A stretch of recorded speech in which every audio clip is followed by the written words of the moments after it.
Hey everybody, welcome to the 440 Guitar Podcast. I am your host, Jerrell. Thank you so much for tuning up.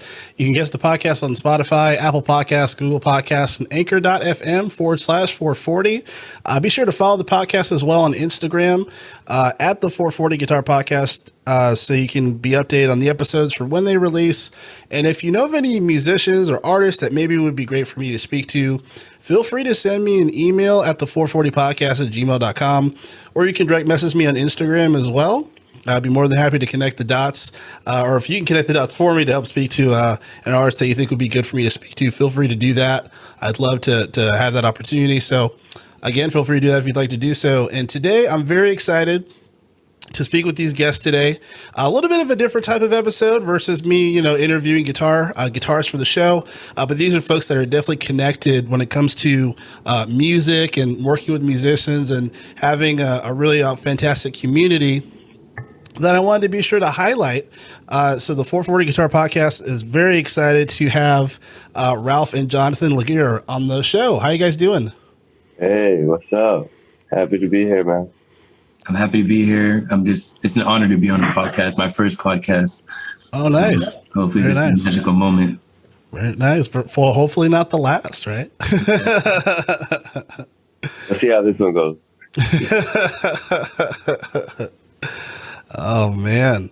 So before we get started, what's been keeping you guys busy just recently? I know, Ralph, we were talking off air. You said you had a show yesterday. What's been going on with you guys just in general, just around like the previous weeks, or what's been going on recently with you guys?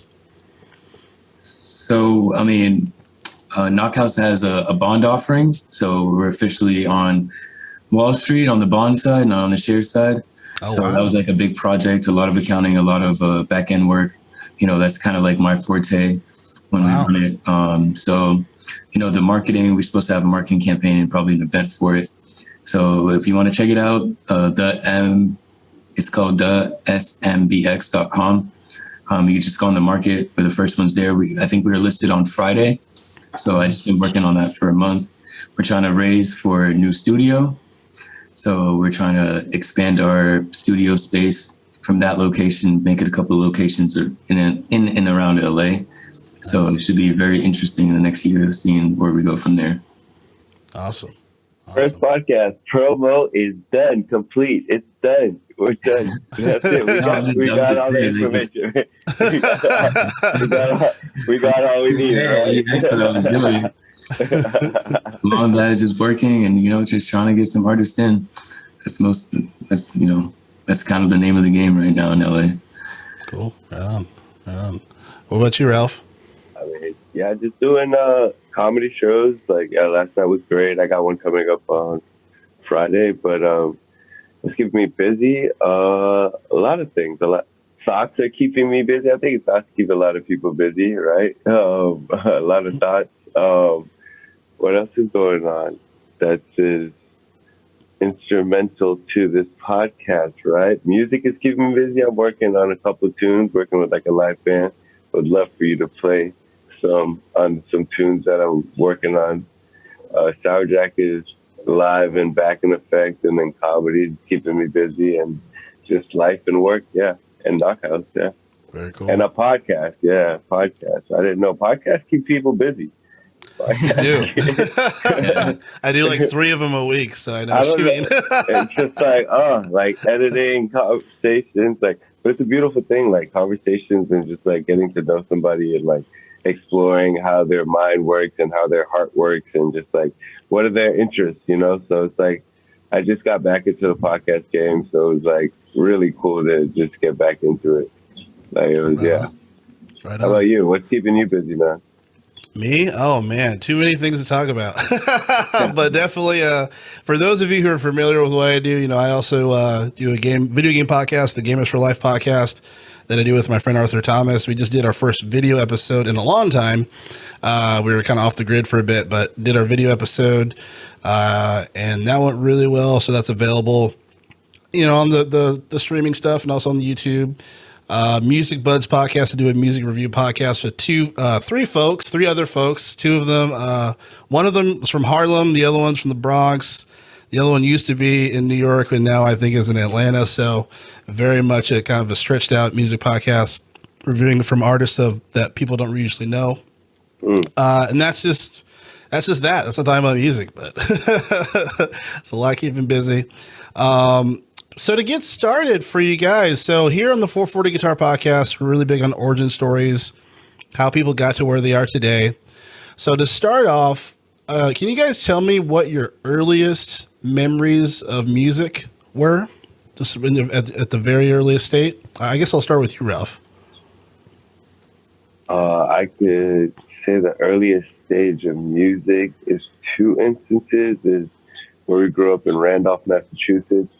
I remember being taught piano at an early age by an Asian neighbor that just stayed around like a street over, and I would walk to her house sometimes or just get driven, and she would teach me piano and the basics, and I was learning recitals, and just like the records my dad would play in the record play, like there was an actual record player, you know, like it was like the end of the 80s, early 90s, so there were still record players, right? So like there was unironically, so we were playing like Nat King Cole and like Bob Marley to like Haitian compa music, so it was just like a lot of music like that growing up.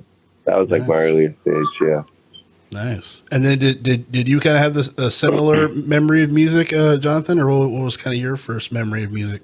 So yeah, I started with the piano with Ralph too, because you know I wanted to do everything Ralph did. So that was a big brother thing. So I could say there was like a few songs because you know, so we played piano. You know, I loved it. I guess more than Ralph did because I wanted to keep learning the piano. But like, I think one song stuck out to me when I was 6 years old.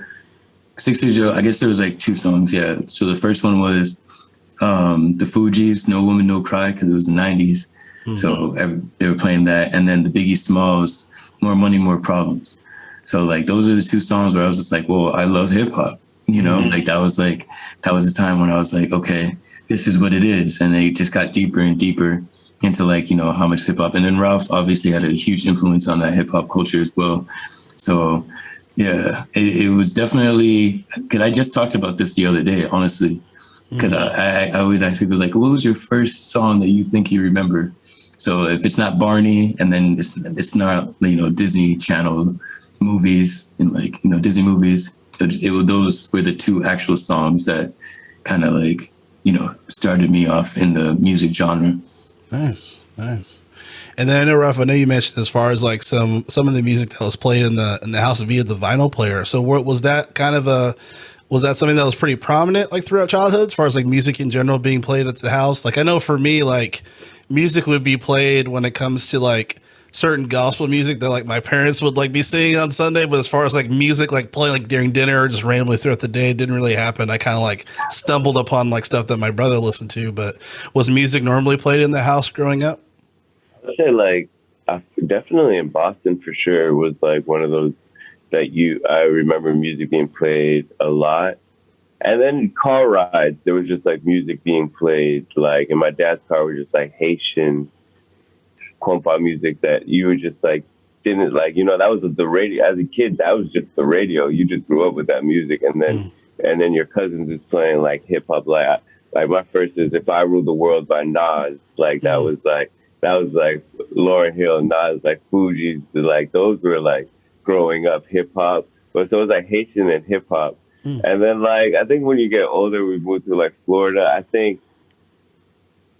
I mean, music was being played. I don't remember it being played around the house like, oh, we got to listen to this music as a family. But I feel like it was now time where I was just downloading music. Yeah. Like, and just like ruining the house computer. Like, you know what I mean? LimeWire downloads. Yeah. Why is this computer broken? I'm like, I don't know. He has like 50 CDs.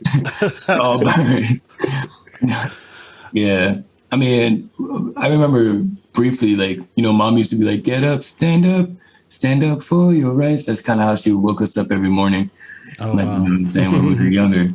So like it was definitely Bob Marley intense, but we grew up in the church too. So can't forget about that. A lot of a lot of church music was definitely being played. Kirk Franklin growing up was definitely being played, you know. So we went to the church a lot. So a lot of everything we listened to outside of church was the devil's music at one point. So it's funny how that's always the way, you know. It's like if it's not playing this church, it's the devil's music. It's like, what? Yeah, they used to say like, you know all the lyrics to this rap song, but you don't know the Bible. But, it is true. I didn't know the Bible, but I knew Biggie Smalls, you know. So. I knew Ludacris. Oh yeah, Ludacris, man. God damn. Oh man, those are good days, man, for real. Yeah. Now it's interesting as far as you guys, you know, learning or just being sought to learn, you know, piano at an early age. Were your parents like musicians then, or like I'm curious as far as, you know, the reasoning for both of you guys, like, oh, like you guys should learn piano, you know, like how was that? How was that in general? Like, do you remember your parents playing music or anything like that? I remember my dad taking like 1 or 2 guitar lessons. Like he would go to this place in Randolph too, around the corner, and he had an acoustic guitar, and then it just became like a piece of artifact in our garage, you know. Like he just never played it. But he was interested in playing guitar. I don't know. I feel like maybe he's just like, I have kids. Why am I playing guitar? Like, or I don't know, like why he stopped. But I remember he playing that. But I don't know if there was like I can't recall like when I was like, oh, you got to play piano because of this. So like, I think it was just something like, oh, you just got to do it. You know, and then it was, for me, it was cool. I think it was just like, the pressure of practice, and they're like, you gotta practice. You're like, yo, this shit is annoying. Stop telling me to practice. Like, you know what I mean? But if the thing is, as a kid, you don't understand the bigger scope of why they're telling you to practice, you know? Like, you're just like, yo, leave me alone. Like, you know, but that's why I felt like I kind of stopped doing. I moved to Florida. I was like, bro, I do not want to practice anymore. But I was like hitting up recitals in Boston as a kid, wearing tux and doing duets with adults. Like, I remember taking those trips like into like Boston halls, and I was just like, okay, like it was something there, like for sure. And then it just kind of all stopped. I was just like, all right, enough with this practice, you know. I'm trying to be on all that Nickelodeon. Oh man, what about you, man, Jonathan? I feel like for the most part, Ralph kind of dropped the piano, so like I had to like pretty much beg mom to like put me in piano lessons when we moved to Florida. So I don't remember too much about like it was just like an off and on thing. Like they couldn't find me a good teacher. They had too many things going on. The lessons were far. So like it kind of just like stopped. And then like, I joined the choir. Like I was in choir for like, and I still can't sing right now. So you might not believe me that I joined choir, but I was in choir for a long time, I feel like. But I had one recital at the talent show, and like I was the only Black person who applied for the talent show. So even though I couldn't play the piano like very well, they still put me on. I only knew how to play with like one or two hands. So the music teacher took me to the side and was just like, you know, we're going to practice every day and you're going to get this so you could be on stage. And, you know, I mean, it was good. I mean, I don't even think my parents showed up for it, but first of all, don't blame on that, because John was in elementary choir, like elementary school choir. I remember this because Spider-Man by Tobey Maguire just came out, just came out in theaters. Like, and it was the week of my birthday, and they're just like, this was the coolest thing that a kid can go to, is Spider-Man.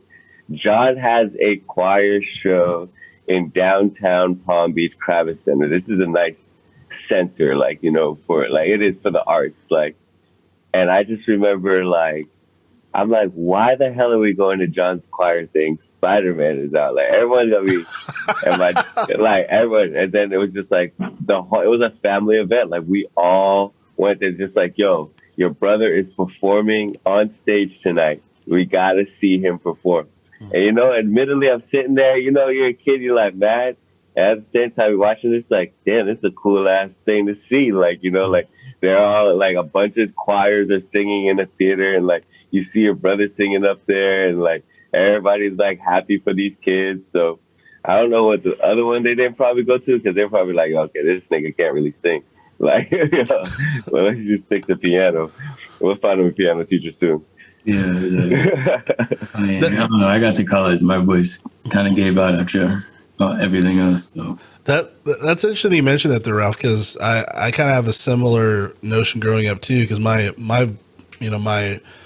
mom's a vocalist and my brother's a vocalist, and I remember going to his like the chamber singers and ambassador stuff, like high school stuff, like growing up, where like we would go to support him and his like music groups and stuff,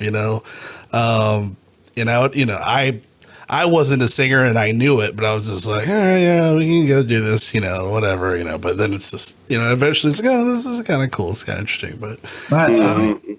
I also feel like they didn't really push us to be singers. It was more like, you're just joining a club and they go there, but like, they were just like, it wasn't like music. It was more like they need some extracurricular activities. They didn't want to stay. And then I feel like we went to like one of the best churches musically. Oh yeah. Growing up, and I was a part of that youth choir. Oh yeah, we were part of that too. Yeah. Yeah. Were we a part of that youth choir? Oh yeah, I was part of that youth choir. Yeah. And that, like, it was called family worship back in the day. Before it was Winners Church. They changed it to Winners Church, which is okay. It was kind of weird, but it was family worship center. It was just like that choir right there. Say what you want. They were probably one of the best that growing up. Like, wow. They're directed by like I think her name was Deborah Shipman or something. Like, and it was just like. But they were on TV, so their choir had to be on point. So we were part of the youth choir. Oh, wow. Yeah, and Ralph was like, John, you should be singing in the girls section soprano, because my voice was so high. Maybe that's why I don't sing right now. I swear. Yo, don't put that evil on me, bro. I distinctly remember that, because we were all by the piano, and you're just like, his voice is too high. Like, he can't sing. I'm like, all right. And then from there, I just quit the choir. Bro, that song. I ain't gonna lie. John has many talents. Intelligent. You tell John to paint a picture, he can probably give you a portrait, But when it comes to singing, we've had professionals say, all right, like, let's take it easy. Let's relax right now, Don. You could do it. I think he has to believe in himself, Don. And if it was just me that ruined it here on the podcast, I want to say I'm sorry, Don. You can sing. Everybody can sing. I needed that closure, actually. Thank you. I'm glad I created a platform for that to happen. That's what this is all about. So $1 million question. Wanted to ask you guys, obviously, since, for people that know you guys and know, what you guys have, how you guys have impacted the community. So what's the reason for you guys wanting to, be music studio owners? How did that come about? Why was that a thing you guys wanted to do? So many stories going around, depending what night you ask. But I could say, like, when we moved to I moved to LA out here from doing comedy, but I was also like, I stopped playing piano as a kid, but then when I picked up comedy, like, I lived in New York, so I was studying under teachers now. Like, I would get a teacher that was like a real piano, like, that was teaching me blues in New York, and then in Queens, in Chicago blues, and in New York he was like teaching me like theory. Little did I know they're teaching me music, like, and I'm just like, I just want to play and do comedy, but they're like, no, this is the theory of music. This is how you play. So like, I always had that in every city that I moved to, just a piano teacher. So I started learning music theory actually at LACC when I moved out here. I was like, I'll do comedy, but I also want to learn music, like really learn it. So I started doing theory. Then, like, on my birthday of 2020, like, I was hanging out with a homie that just went to it. He went to music engineering school, and he set up his microphone at an Airbnb, and we're all fucked up at his house, and just start playing music. Like, and then I also had like a friend at the time that was a rapper, and I was just seeing how it was done. I was like, okay, like I see but I never was interested in being that art. I was just like, okay, this is cool, and I always freestyle, but I'm not like, I was just like, y'all do that. But then I was like, on my birthday, I was like, this is fucking cool though, like just to get fucked up and just express yourself. Like you just be in there and just like have fun, just a way to outlet. Then I'm telling John that he's just like, damn, you're saying this, like, and then I guess in his background there was, I don't know if you want to say his background. He's like, we should just build a studio. I was just like, what? All right, because we were just getting money from unemployment and then like, so I was just like, all right, let's just do it. Like, and then we did it. That was how it started from there. And then, John, you could tell your origin story too. Just so there's two sides in case there's like two different movies, one on HBO, one on BT. Like, I will say that like I was always interested in music. Like I never wanted to stop playing the piano. It was just really circumstances. So like when I was in the 12th grade, I started taking lessons again for the piano. And then my mom brought us a piano. So it was like, really good piano. So from there, like, you go to college, and then I saw there was like talented artists. And like, this is like I'm going way back, but I guess it was like always deeply rooted in me. Because, in college, you change majors, you do this. I called my mom one day, I want to do entertainment business. I want to go to Full Sail. Like, I was on that route. Like we created a record label in college when I was like 19, 18. It was called Rocket Diamond. So like, I had the engineer. Oh, yeah. Like, I had Gina. Gina was like the love of my life at the time. If she's seeing this it would be funny, but yeah, she could sing and she could sing angelically. I was like, yo, we're going to make it. And then, in college, you go out and like, you're not really disciplined. You're 19, you're living on your own. So it kind of like just dwindled out. And then I met Kalia. Kalia was very into music as well.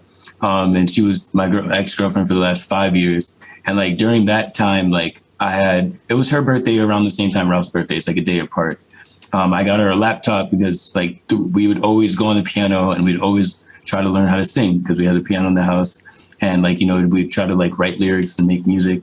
And she's like, oh, I want a studio. So I'm thinking, she wants a studio. And we were planning on moving to LA. It turns out she just wanted a home studio, something that's very simple. And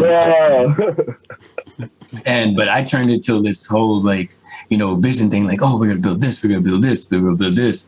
And like, not understanding what a woman wants is, very challenging at times, I would say now.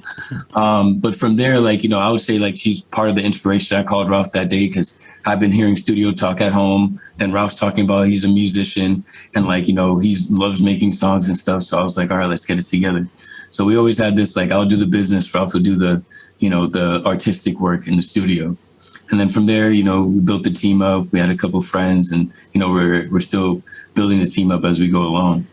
So, but this is not my forte at all. Like, I'm still learning, like, remember, Rob, I moved home from college. I was learning circle of fifths. I was singing opera all day. Like, it was, like, I was just like into music. Like I was like so entranced by it. And I'm also studying finance. So like, I'm like, the music, it's like so pure. It makes me feel good. So, I learned songs, but I also blame Molly. Yeah, I mean, that could have definitely happened too.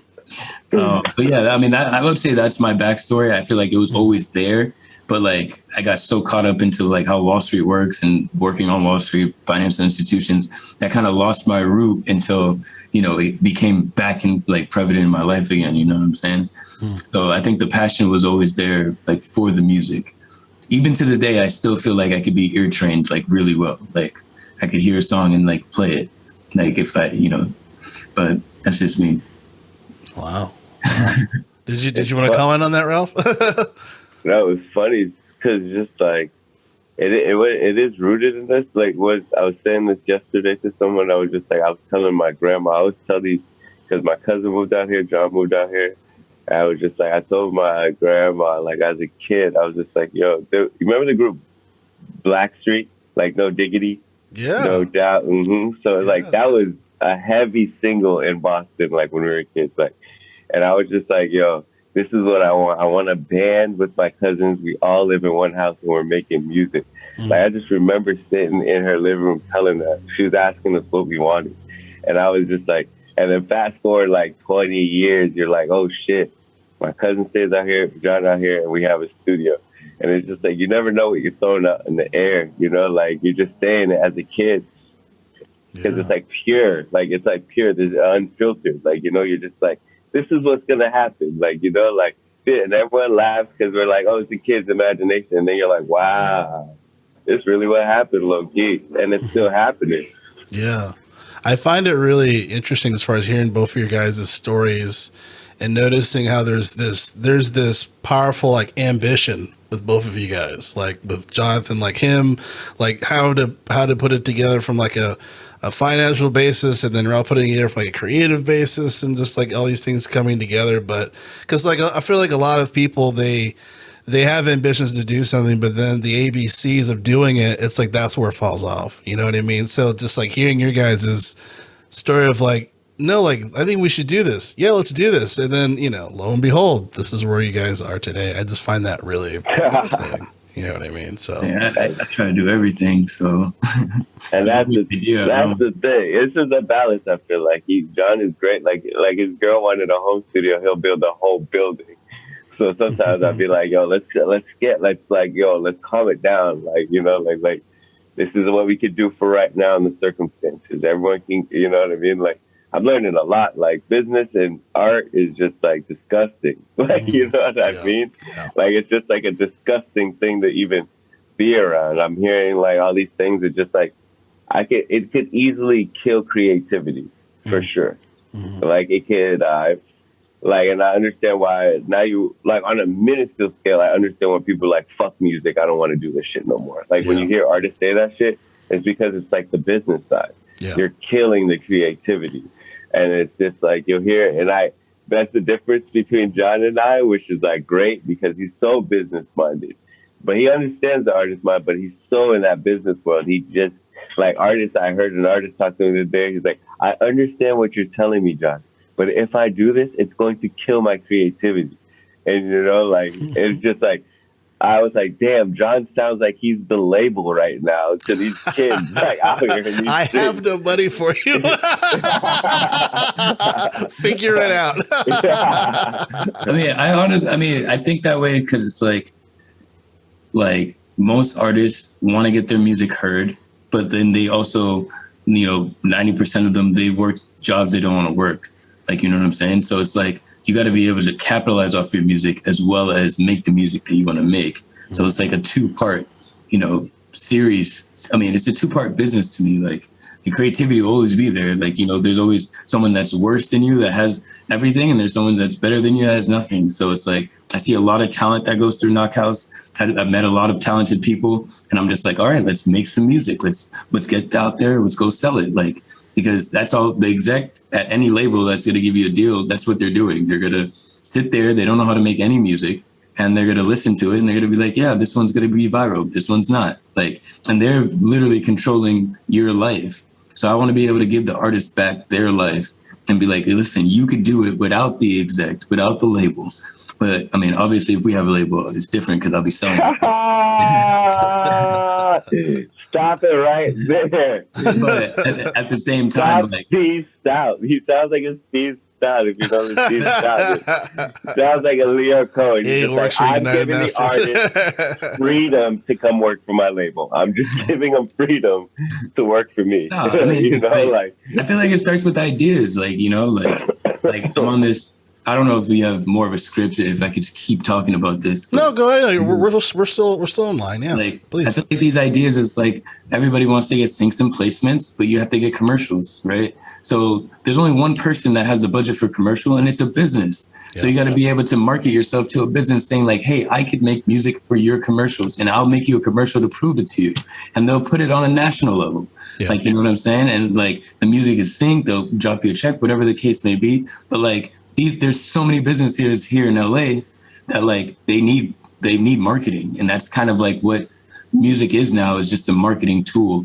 And like, you know, obviously you'll have some people that really enjoy and deep dive into music, but like all these companies are using it for commercials and sponsorships, and so the label, like you're not even getting paid off the label anymore. You're getting paid off of these businesses that are just need your music to continue promoting their product. Right. So it's like, all right, I'll have a product for them to use, and and hopefully that will, like, more artists are able to see that it's like, okay, this is how you are able to get placements. Yeah. Like, that's not only talking to labels or trying to get us engaged. It's like, hey, go to the local business down the street. The donut place, he has probably like 60,000 followers on Instagram. Like, make a reel for him, put your music behind it. You'll have 6,000 people look at it. And then if they like it, you might have 100 people that like your song, and they go and they download it. Then you could keep doing that until, you get as many listeners as you can, and it grows organically. But like, and they might like your commercials, and they pay you to do their commercials and make the jingles in there. So yeah, that's how I'm looking at it. Cause I'm just like, there gotta be a better way than every artist coming to me or saying like, I want to be signed, or I'm looking for a deal, or things like that. Yeah, it's interesting too, because I'm sure you guys probably heard, as far as like for certain artists, and just how powerful like TikTok has has just kind of not necessarily shaped, but just influenced like the labels and whatnot too. Like how Halsey, like, she couldn't release her single without putting something viral on TikTok, and she's like, I've sold like 100 million albums. Like, what the fuck, And then she like ended up doing like her own TikTok, kind of showing like, I don't want to do this, but my label is making me, before like she had to release her next single. I'm just like, wow, like it's interesting how, before we go to the next segment, but just like it's interesting how like artificial music is becoming. Yeah, you know what I mean? Like, it's just, Jay was doing a dance on TikTok, and then his album gets delayed because it wasn't viral enough. He has to shoot somebody. You know what I mean? I feel like the labels because they know that, like I'm saying, for those reels on Instagram or whatever the case may be, it's going to get a lot of people looking at it, and it's going to get a lot of streams instantly that way, like just doing the song. And like, they're looking at it from that perspective. And it sucks because they're releasing music that's like very heartfelt and very like dear to them. And it's like their project, their passion. And it's like, it's being controlled by how someone can sell it. So I'm just like, go out there and sell it yourself. Like, and if you're able to sell it, you're able to place a song in a donut commercial or a reel or whatever, then you could place your song in a Burger King commercial. Like, you could go to the HBO and be on TV. Like, you got to be able to make that, adjustment. It's starting small, but like, you're an artist, so we start small. Yeah. I remember, I think it was Chloe from Chloe and Haley. She was interviewed by somebody or whatever. I was watching the video on Twitter, and she was saying how, music is just a billboard. Like, there's like, it's just leading towards something to make money. Like, as far as this monetary basis, like, the music doesn't really make anything. It's really about it connecting to live performances or other stuff like that. And I mean, she was giving some game up. I was like, damn. I was like, she not signed? Like, I was like, she's giving some game up right now, But I just thought it was really interesting, just the idea of music is just a billboard. It really is. When you get into like, that's why it's like the music business is ugly. Like, if you go down to like who supports the Billboard charts and who's behind that, it's all connected to one person that's influenced. You're just like, what? Labels have to pay for this so the charts can go up so they can get a bigger raise in promotion. Boom. So like, once you know that, and like, okay, well, once you know that, you're okay. That it's all bullshit, right? So it's just like, as an artist, you let the business be business, and then you just got to be creative. You know what I mean? Like, can this be performed live? Like, I don't know. I feel like this is me getting older, Jerrell. I think it's like, I feel like hip hop is not as profitable as you think it is. Like, you know what I mean? Like it's not. It's like it's in a way like you can only perform it one way, and so to speak, unless you're like a Kendrick Lamar, like where you could take it and put it in an art form, and you can actually tell the story in a broader sense that you can hear this in a play, or you can see this like, but as far as like how the music is being produced, where there's like 3 producers on one hip hop beat and there's like 7 to 8 writers, like on, just like, and it's a different, like, it's a different ball game. I don't think it's as profitable as far as like, I feel like people like rock and like those like punk rock. That's why that's heavy. Like that's selling out festivals because it's just like those things are like people are feeling that more now. Like like it's just like another. I don't know. I just like being in the music studio. Like just made me realize what music was like a different appreciation for everything. Different appreciation of the level of people that take the time to actually create the music with instruments instead of a computer. Maybe I'm like old school. I'm like, yo, we are just so privileged because we live in a digital age that everyone could just make music. Like if we were working on tape, like if we actually had tape and we saw an artist walk in and they were like fucked up, we're like, we know we can't record anything tonight. They're fucked up. Like they're going to waste our tape. Like, I think like, like we can't, and just to cut it, we're not doing that. Like come back when you're a little bit better. But in a digital age, an artist can come there fucked up. We'd be like, just record. We could just delete and keep what and it's just like, it makes it more affordable. Like, so I don't know. I feel like if you're doing it as an artist right now, you got to love it. Yeah. Like you got to love it. Like, despite if you're making money or not, like, I feel like it's not even about the money. It's about performing now. Like it really is like, we're in the age of like performing and expressing. Right. Like, yeah, we need the money. Yeah, sure. Like that comes with it. But like all the great artists that we had, like, I think they just didn't give a fuck about any of that. Like I could see Prince not even going to a corporate America office and just like working on that music. Like, just like, like it was just, I don't know. I think it's a different ball game and how that everyone could just do music in their living room. Yeah, no, definitely. I think it changes the game. What are your thoughts on that, Jonathan? Yeah, I mean, the game is always changing. Like, nothing ever stays the same. It was easier back then than it was now. I feel like it's just so saturated. Everybody, like you said, has equipment. But I also feel like but not all music is good music, like here today, gone tomorrow kind of thing. So it's like only the classics are going to stay, only what people think are popular is going to stay. And you kind of pick your genre, what you like. At one point, I was super hip hop. Like everything I listened to was hip hop, 106 in Park, basement freestyles. Like, you know what I'm saying? Like, and then like making the band, like all like hip hop. But now I'm like, oh, I like this EDM. I like this jazz. Like, you start to like venture out. And I think a lot of people, like when they get to the age of maybe like 19, 20, 23, 24, they start venturing out to like different sounds and different things that they like, which could bring back, the live instruments that you have. I mean, it's very rare to see. I mean, I know there's a lot of bands, but it's very rare to see, a whole black band again, and that's special. It's special to see that. Yeah. So I'm just like, when I'm seeing you guys in the studio and like you guys are making music, chopping it up, jamming, I'm just like, oh, this is the funk. This is the soul. Like it brings back joy. That's why everybody loved the jam sessions, because it was bringing back something that we haven't seen. Like, and there's a lot of black artists and there's a lot of, black musicians and things like that. But it's just to see it live. It's like, I haven't experienced that too much in our generation, because we used to, we listen to the songs now, like Earth, Wind and Fire, when they had the live band performance, or when like the Jackson 5, when they had the live band performances, and like everything in the 70s. And like now it's like very rare to see, like I would say a black singer being highlighted or a black band being highlighted. Like if it's not the Roots, right? Yeah, it's not the Roots. It's not the Roots. And they're great live, by the way. I saw them once. A great live, but yeah, you're right. You're making a point. But you're talking about something that came out in the 90s. You know what I mean? Like, so it's like, what's the next thing? You guys are the next thing, in my opinion.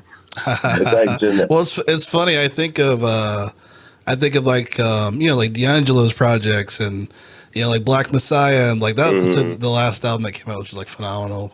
I have an idea for a project, but we can talk about it off air. But you mentioned the jams, and I wanted to connect that to my next question. Did you guys know like how impactful your guys' studio would become? Because I feel like it's not just a studio where people can just book and do their thing. Like you guys have kind of created a community. I mean, whether non-intentionally or intentionally, kind of create a community of musicians where they feel safe to kind of like go and create in a place that is comfortable to them. Like I remember our friend Brian, he invited me to one of your guys' Knockhouse, jam sessions, and that's how I connected with a lot of artists that made my Transitions 2 album, which I have you guys to thank for that, for having that space. But did you guys know that you guys would have that type of impact amongst like a community when it comes to just music in your guys' studio? Honestly, I didn't think it would be like that. I really didn't. I knew it was going to bring a crowd. I knew it was going to generate traction. I knew it was going to build up our name like Knockhouse. But like as far as like the love that and support that we get from the community, that's kind of different, and that it was a different feeling. And then that's why I was just like, oh, then I got to help them more, and we wanted to do it every week if we could, just to get people in there and like creating something. And at first I was like, maybe it could be structured, but then I was like, no, it can't, because people just want to be free. So I was like, all right, let's just let them play, let them boys play. Yeah. What were your thoughts, Ralph? I mean, I think it just came organically. That's why I didn't think it was going to be impactful like that. I thought it was just a group of people that were just going to have fun. Because it just started with, we went to a jazz night, or I was told about a jazz night at Hotel Sofitel. And I went there, I saw the jazz players. I was like, this is really nice. Like, you know what I mean? Like, this is, and then I brought my homegirl to go sing the next week. Like, I was just like, let's go sing. Then I was just starting saying hi to the horn players, and I was like, oh well, we have a studio. And then I don't even know like how it started. Like, we have a studio, should come. And I think they took it serious. And then I told John that it was just like, all right, we set up for a Wednesday. And just like off that first week, like in January, it was like in January. I think that it was happening in January too. So like just off that first week, I wasn't even smoking at that time. Like, I was like I was off weed and just like, and I was like, yo, I'm high as hell. Like at home, just like, what the fuck? After the first one, I was like, this is something different, bro. This is different, bro. Like, I'm just like, bro, like I'm really living in it and just feeling like this really felt good. Okay, let's do this shit next week then. Like, because it was just like people jamming and singing and releasing and just like, and I think that's what makes it impactful, is just like how people feel when they get in that room or in the studio. Just like, I'm able to be free. I don't even have to sing on the microphone. I can sit on this couch and just watch it and just feel like I'm a part of it. And just like the connections people are meeting, like, oh, you do this, I'm from what? Like, we're not telling people, hey, like, you should meet this person, you should work with this person. Hey, you like, and we were getting kind of like that controversy, like, oh, it should be more structured. It should be like, hey, we should pick a song and stuff. And maybe it can work like that. But I feel like the flow energy of people walking in and out, like it's a sitcom show. You never know who's going to come in. Oh, y'all singing this song? Oh, let me hop on. And it's just like, it flows like that. And the musicians that are there are happy to play because they don't have a place where they can just, because most of the jazz musicians are just playing jazz all day. They just like, let me play something else. Like, y'all can sing this. And the singers come out and sing. And you're like, oh man, they can really sing. And the ones that blow you away, you're like, oh damn. Like, so like each week you don't know what was going to happen so, and then, it was just like, yo, it was like, I don't know, it's an incredible feeling that it has. I don't know, like for me personally, I know for John and just the community. And of course, like, just the music, man. The music is fire, bro. Like, you know what I'm saying? Like, the music is fire. Like those musicians that are slapping the bass, the musicians that set up, they're sweating in there. Yeah. They don't want to come out because they're just like, oh, okay, let's go again. Because I don't know when I could jam like this ever again this week or this month. You know what I'm saying? Like, so yeah. I mean, after I did realize it did become an impactful thing because, because you had to stop after a while. Like, because of different events and circumstances. But it's just like when people are like, "Oh, y'all having that jam session this week? Oh, it's not this week, it's next week." Damn, all right. Like I'm just like, "Oh shit, y'all really love this shit." Like, you know what I'm saying? Like, hey, y'all got any more of that jam session, nigga? Like, you know what I'm saying? Like, that's really what it's a beautiful thing, man. It really is like a very like, okay, this is better than making a hit song to me. You know what I mean? Like, it's like, that's because it's just like, these stories go on, you know, like hit songs, I guess they go on to like, oh, the creation of this hit song, this person worked. But it's just like, yo, remember when we met at this place that everybody was there? Like, I was just like, oh, I can see these in documentaries. Like, when people are just like, oh, yeah, it was at Knockhouse, and that shit, like, oh, Knockhouse, where it's like, not like, that will probably happen, you know, like, just on just the amount of people that just circulated or met through that just even one time, even if they came in. Some people's first stop in LA was Knockout Jam Session. Oh, like, they were like, oh, I just came from the airport from New York, man. My friend said to come through. This is incredible. And everyone's just saying this shit. Yeah, but yeah. Yeah, cause you know what made it really special, at least for me. There's so many layers, right? There's so many layers of like that makes those sessions really special. Like for me, like as a guitar player, I'm very much like an improv person. Where like, let's make something from scratch, because that's how I learned to play guitar. As far as from my, we play in garages or whatever. We just make something completely off from scratch. We didn't really care to make covers to do covers. So making something from nothing to just this crazy like song that didn't even like, you know, like, where did it come from, you know, with a bunch of people that I don't know, was really special, you know. And then also the other layer of it is you get to see like where you're at as a musician as well. So you see how these other people perform. You see how they're picking different things up.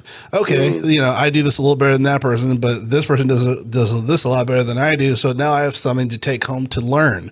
You know, I remember seeing one guy in particular where I kind of felt a little bad because I felt like he was a little slightly out of his league with the people that he was performing around, but that was also kind of like a big learning lesson too, because it's like, okay, like I know what I need to work on. Like I feel like that's one of like the biggest gifts when you know what you need to work on, because I feel like there's so many people that won't tell you that. You know what I mean? That won't tell you this is what you need. This is what you need to do, you know, and having a space where one, you can have fun, two, you can learn from other people, and three, you can create something really awesome. I mean, it's just, it's something that you don't really see often, at least for me, when I've been in LA, you know, and been exposed to everything's in LA, but I'm like, oh, you guys have created something that's really special here. So, you know, so yeah, that's kind of my perspective on that. All I saw was Motown, honestly. I was just like, this is the next best thing. I mean, when you guys would jam out, man, that shit would be like inspiring words that you didn't even know you had in the soul, you know? Like, we were just like, remember apple pie? Huh? The Mama's apple pie? Yeah. I mean, yeah, we made some like hits that nobody will probably hear. But for the moment, for that jam session, that's what kind of makes it special. Like, I'm a trapper. Like, we make songs like, I'm just really like, you know, like, and John being like so business, and now it's like makes me smile to see him on the microphone, because it's like, why not have a studio? Fuck all the business. Like, this is the fun of having a studio, you know, like just getting to express yourself and like really like. And now he has a song that he's shopping out. It's half done. That he's shopping out, like, and it's like, yeah, I should have known. Like, he's shopping out every time John goes to the studio now. He's like, you'll know he's at the studio because he's playing this half-done song. You know, like, he's just like, hey, I got a song, everybody, and it's really good, and it is really good. It's just never done. Like, you know, like, so if anybody out here listening to the podcast, link up with John. It's coming out soon. Should have known. Yeah. Cool. Make me sound like Chris Brown, so. Oh shit! The thing is, it sounds too smooth.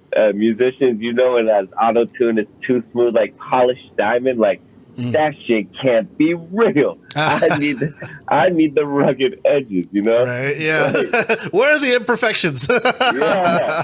I mean, it's just like yeah. you hear this gruffy voice John talks about. He sounds like John Draper, like Don Draper from Batman. Like, yeah. And another thing, and then you hear him on the voice, and he sounds like an angel. Like, you're like, what the fuck? I loved it. I loved it. Oh man. I had a question for you, Ralph, as far as for just, the Sour Jack, your artist name Sour Jack. I was going to ask you just as far as like generally, like, what's the origin of Sour Jack, and what does that mean to you? What does the music mean to you as far as for the music that's Sour Jack? Well, Sour Jack came from just being in the studio. It was birthday really at Knock House. I was smoking a strand called like Sour Jack. I was like, that kind of sound like a Sour Jack. And then I had a homie say, that's hard. That's a hard artist name. I was like, yeah, it is. And I was just like, you know what? This is what it is, Sour Jack. But it was, as far as Sour Jack music, it was, I think it was Ollie. I feel like there's Ralph the comedian, like, and then there's always different sides of, like, you have 3 podcasts, you're like the gamer, and then you're the musician, and then, like you have these roles that you gotta like separate.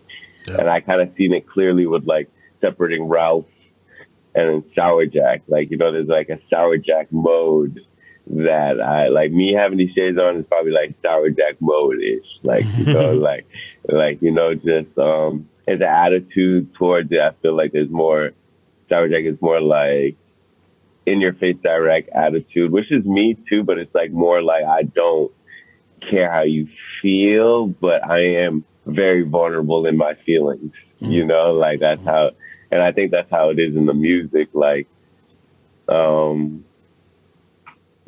was like first birth, like the first song we did was like Phony, and that was like fueled by like whiskey and cigarettes and anger and heartbreak and shit, like turmoil. And then it came out, and like at first you just want to hear the song. Like I literally wrote the first song I ever had just to get like, just to like, so she could hear it. Like the person that hurt me, just like, I want you to hear it, and I want you to hear it before Thanksgiving. And like that was before like Thanksgiving, as you're eating your fucking peach cobbler. Listen to this. I don't want you to smile around your family. I want you to just eat them greens. Oh man. So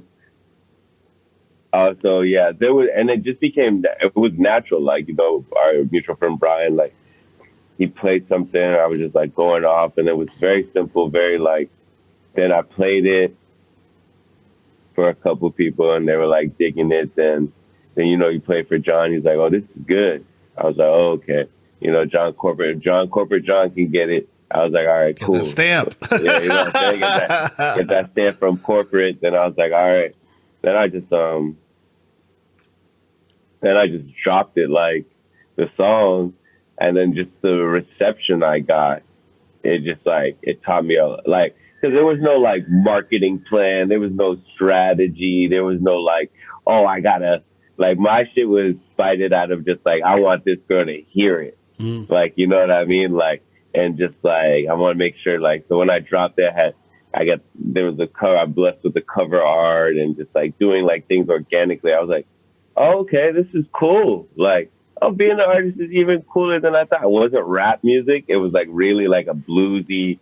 So I was like off rip, like people are listening. I realized, oh, we're going to most likely listen to that than if I drop the rap song. You know what I mean? Like, yeah. I was like, all right, cool. This is cool. Like, let me keep going on this route of like soul bluesy.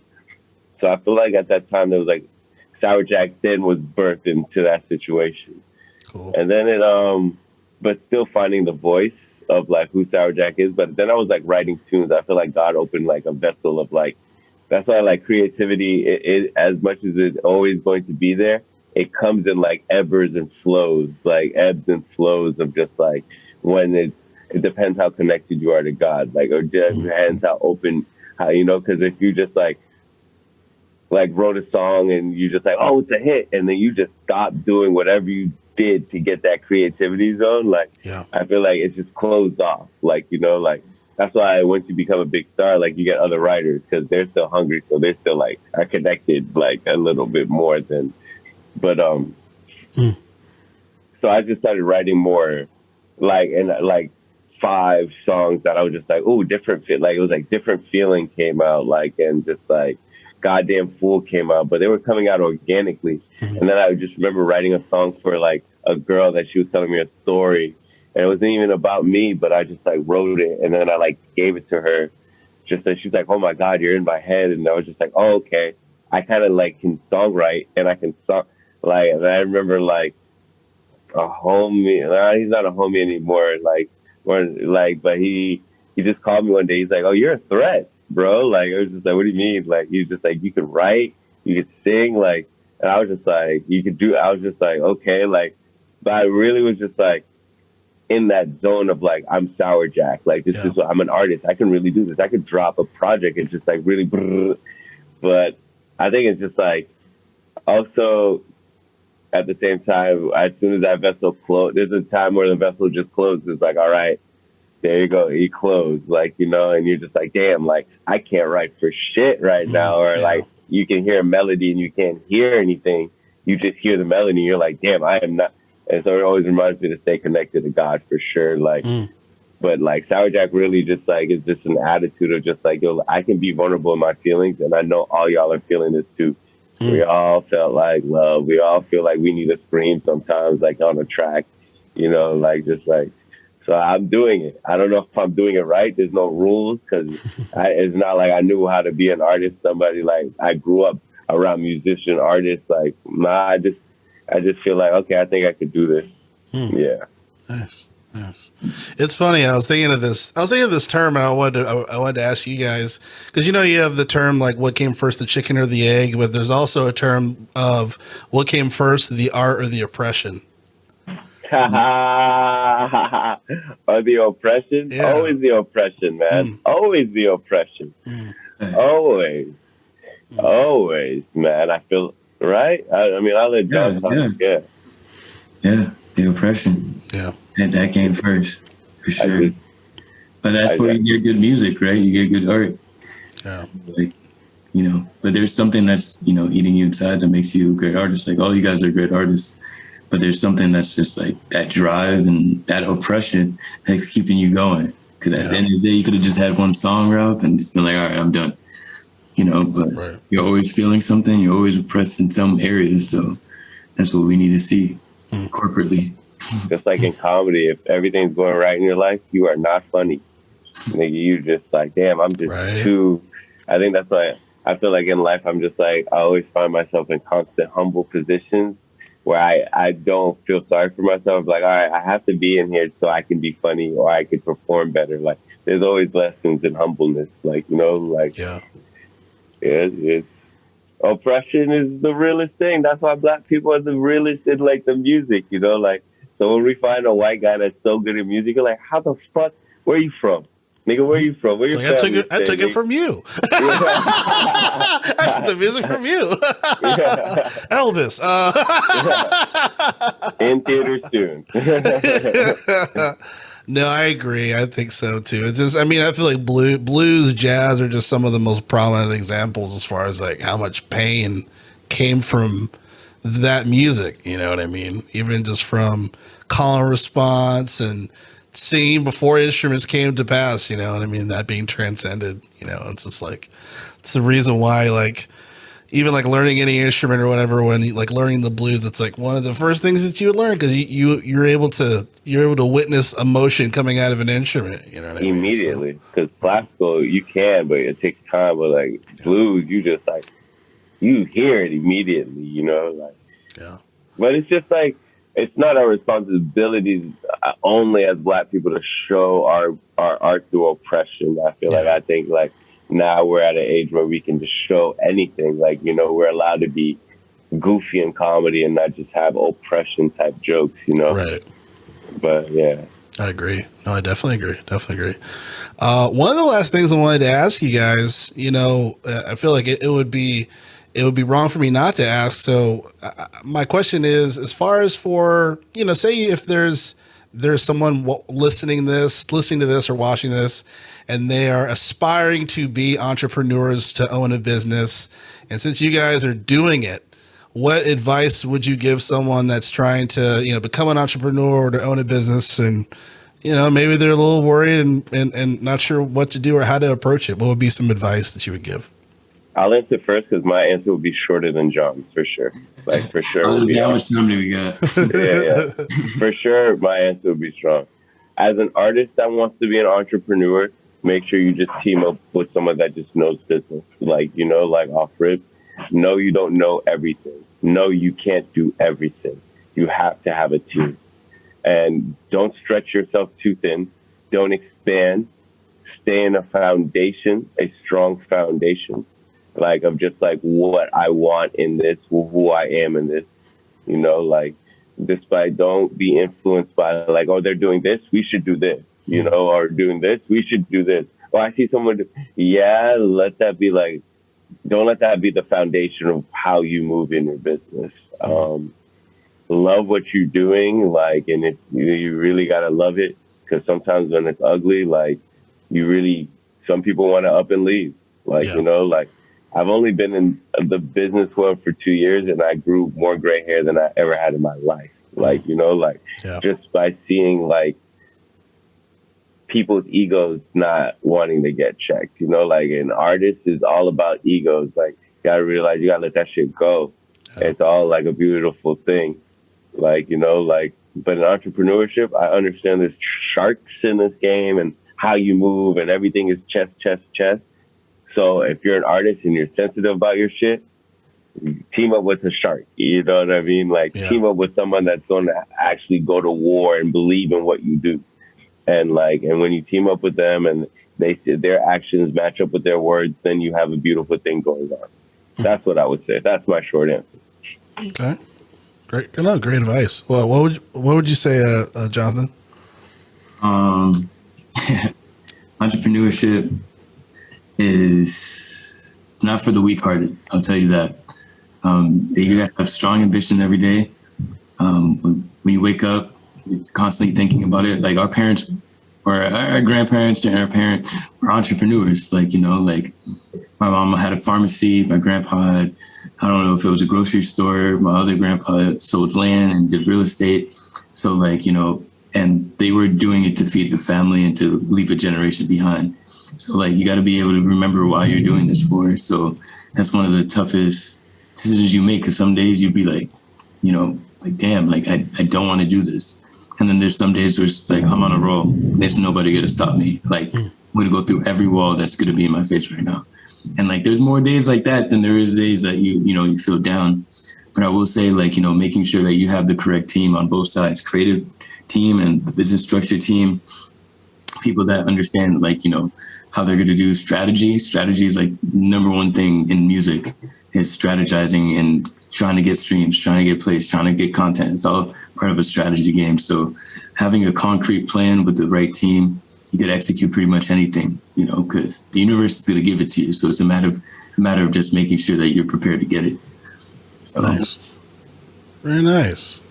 I could talk longer, but I know we only got 2 minutes left. So no worries. No, that was what you said was a great way to end the episode. But first of all, Ralph and Jonathan, I wanted to thank you guys for coming on the show. This is really valuable, and and congrats to all your guys' success on Knockout Studios. So congrats to your success too, man. Dropped the album. Yeah. Consistently dropping music. Thank you. Consistently dropping podcasts. I don't know where you find the time. We have the same 24 hours. You got an extra 8. What the fuck, bro? I swear you're single, but man's a married man. He's a married man. He's a married man doing us. Well, it's funny. You guys know Toby Inigwe? He said something on Instagram in an interview that resonated with me. He said, "Die empty." He said, try to get everything out that you want to do so you don't regret it. You know what I mean? So to me, in my brain, I'm like, I want to leave a legacy. Either one day, me and my wife are going to eat from this, or I can leave a legacy for, you know, my friends that knew me or whoever, or my family that knew me, that they can see a catalog of like, okay, this is Jerrell. You know what I mean? It's not just Jerrell the podcast, it's Jerrell the musician, just Jerrell the rapper, just Jerrell the actor, just Jerrell this, you know, like, so that's kind of my brain. I don't know how I'm getting away with it, but if I'm still breathing, by the grace of God, I'm going to keep pushing content, you know, until the wheels fall off. So that's kind of my brain. Hell yeah. We're all that. We feeding off that energy for real. Appreciate it. I mean, it's definitely been a pleasure being on the first podcast. Now I know how it is. Hey, cool, man. I'll have the script next time. Right on. Well, there you have it, folks. This is Jerrell here on the 440 Guitar Podcast. We'll jam again soon, and have a good day.